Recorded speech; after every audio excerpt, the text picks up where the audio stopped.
I'm sorry, I just watched Marielle's video of the week, and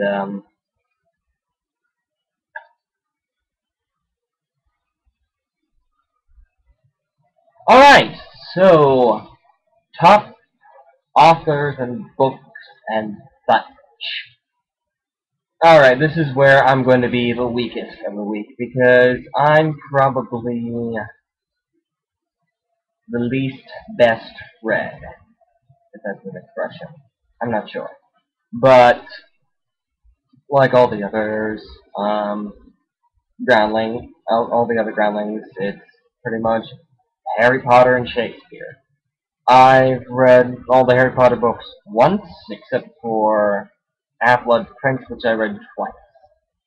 I think I need to go back and read all of them again sometime, but sadly Netflix steals everything else, and I just found out another show which I feel like I need to watch, Breaking Bad, is now on Netflix.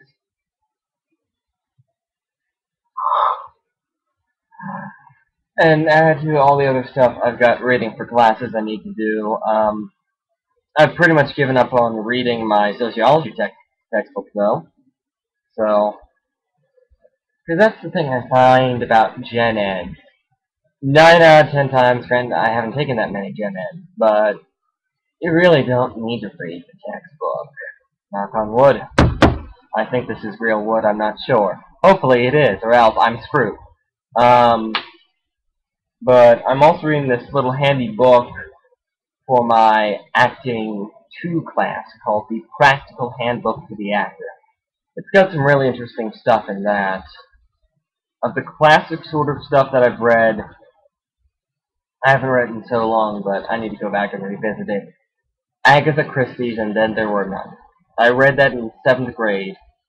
I didn't like it at first, and then I just loved it. This is one of those books that I want to adapt for stage or film. Not like, oh, I want to see an adaptation. As in, I personally want to adapt it into film or stage. I've got some great ideas for both. I'm just going to address my appearance here for a little bit. I just got back from P90X workout. We did plyometrics today. I sweated more than my body weight, probably. It's ridiculous. It's no bueno. No bueno. No gusta. No me gusta. But there's that. So, in terms of other books that I like, I'm going to be referring to a lot of plays, probably. I think of some favorites that I've read. I'm reading Wilderness by Eugene O'Neill. I thought I was going to hate it just because even though I like stuff of that period, I really don't. It's such a slow pace most of the time, but it's so ordinary that it just breezes by almost. Great Gatsby. I haven't read that in ages. Supposedly I hated it on my first read. I looked back at journal entries and I'm like, I remember liking this book, and apparently I didn't. But again, my list is probably going to be books I feel I need to revisit and reread. So I've got that. Catcher in the Rye, I know, but still, got that. In terms of ones that I really have gone back and looked at again are more graphic novels. Um, Watchmen by Alan Moore, phenomenal. I read his V for Vendetta, and I know, it's, oh, you got like the book better, but I find the movie a bit more comprehensible. The book, I think you just need to go back and pick apart and analyze every chapter, and I just kind of want to go along for the ride. And granted, that might make me seem lower on the intellectual scale, but that's kind of what I want. The two a really great graphic novel that I read sophomore year, Persepolis. It's about this girl growing up in revolutionary Iran.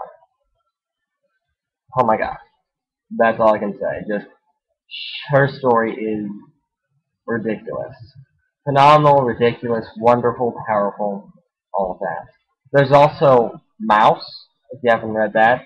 M-A-U-S, by Art Fieldman, about his father's journey through the Holocaust, and all the drawings are done as if they were animals.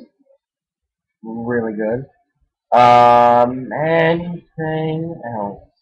A lot of the plays that I read my senior year. Hamlet, of course. The Crucible, given. Um, Pygmalion. Pygmalion. It does drag in bits because that's just something of a period, but Henry Higgins, my God, I love the man. What can I say? I love him. Anything else that really strikes me? I'm doing all this off the cuff right now, so I'm not going to be doing much preparation. The beauty of improvisation. And if you don't know what I'm referencing, look up Flaherty and Aron's The Glorious Ones. It's a off-Broadway musical about 3 or 4 years ago about Commedia dell'arte. It'll blow your mind!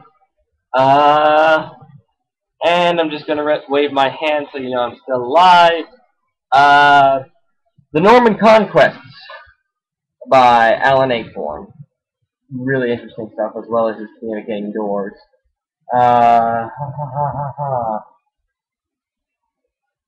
really don't have anything, really. I mean, there are some great lines I can always think of, but aside from Shakespeare and other Shakespeare favorite, Othello.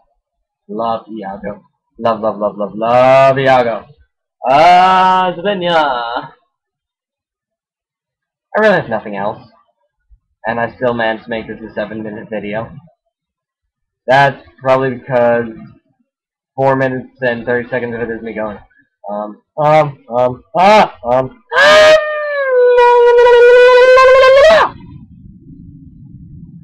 a little cray-cray. Yes, that. So that's my thing. I know I need to get reading. There's one book that a friend of mine gave me that I still haven't gotten past the second chapter. It's not that it's bad or anything. It's just I haven't. Netflix is stealing my life, and so is the theater department. It's called Geek Love. I can't remember the author, and it's buried here somewhere. Where could my desk is a mess, so everything's buried in it. Geek Love by Catherine Dunn. I've gotten about this far. Again, I haven't read in ages, but I do need to read it. It's a really fascinating read and a really fascinating subject. I just really want to get through it sometime, but I can't. So, those are my books. Oh my God, 8 minutes. I can't talk about books, and yet I'm already at 8 minutes, 15, 16, 17 seconds. I'm crazy. Alright, so that's my thing of the week. This is Nate signing off. And back to Katie, your Thursday person. Woohoo!